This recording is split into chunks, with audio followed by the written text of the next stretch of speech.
বহুকাল আগের কথা।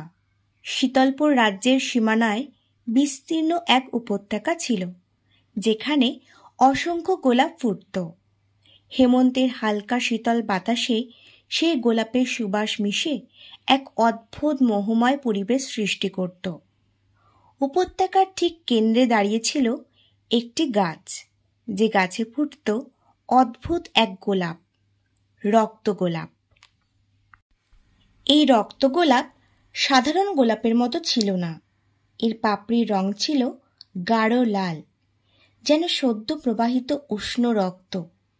কেউ একবার এর সুবাস নিলে সহজে ভুলতে পারত না, কারণ সেই সুগন্ধ মনে এক রহস্যময় আকর্ষণ জাগিয়ে তুলত। শীতলপুরের রাজা মহেন্দ্র সিংহ এবং রানী দিব্যলক্ষ্মীর একমাত্র কন্যা পদ্মিনী ছিলেন অপূর্ব সুন্দরী ও দয়ালু। তার হাসিতে যেন সূর্যের সোনালি কিরণ খেলা করত, আর কণ্ঠস্বরে থাকত ঝর্ণার সঙ্গীত। ছোটবেলা থেকেই তিনি প্রজাদের প্রতি দয়ালু ছিলেন, দরিদ্রদের সাহায্য করতেন এবং সকলের ভালোবাসা অর্জন করেছিলেন। কিন্তু তার জন্মের দিনই এক অশুভ ছায়া নেমে এসেছিল। পদ্মিনীর জন্মের পর রাজ্যের প্রধান পুরোহিত এবং জ্যোতিষীরা রাজপ্রাসাদে উপস্থিত হলেন। রাজকন্যাকে দেখে তারা একে একে আশীর্বাদ করলেন, কিন্তু হঠাৎই এক বৃদ্ধ জ্যোতিষী থমকে গেলেন।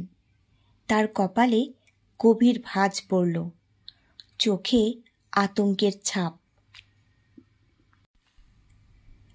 রাজা মহেন্দ্র সিংহ উদ্বিগ্ন কণ্ঠে জিজ্ঞাসা করলেন, কি হয়েছে মহাশয়?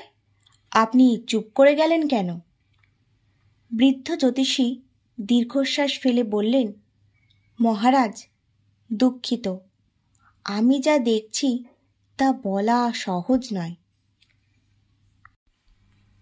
বলুন, আমি সব শুনতে প্রস্তুত। জ্যোতিষী ধীরে ধীরে বললেন, রাজকন্যার ভাগ্যে এক ভয়ঙ্কর নিয়তি লেখা আছে। একদিন যদি তিনি রক্তগোলাপের স্পর্শ করেন, তবে তার হৃদয় বরফ হয়ে যাবে, আর এই রাজ্য চিরশীতল অভিশাপে আবদ্ধ হবে। এই কথা শুনে রাজপ্রাসাদ নিস্তব্ধ হয়ে গেল। রানী দিব্যলক্ষ্মী আতঙ্কে পদ্মিনীকে বুকে জড়িয়ে ধরলেন। রাজা মহেন্দ্র সিংহ ধমক দিয়ে বললেন, এ কেমন ভবিষ্যৎবাণী? আমার কন্যার এমন পরিণতি আমি কিছুতেই মেনে নেব না। জ্যোতিষী কাতর কণ্ঠে বললেন, মহারাজ, ভবিষ্যৎ বদলানো কঠিন, তবে সাবধান, রক্তগোলাপের কাছেও যেন রাজকন্যা না যায়।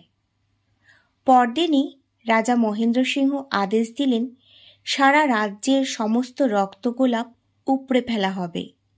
সৈন্যরা রাজ্যের প্রতিটি বাগানে গিয়ে সেই অভিশপ্ত ফুল খুঁজে ধ্বংস করল।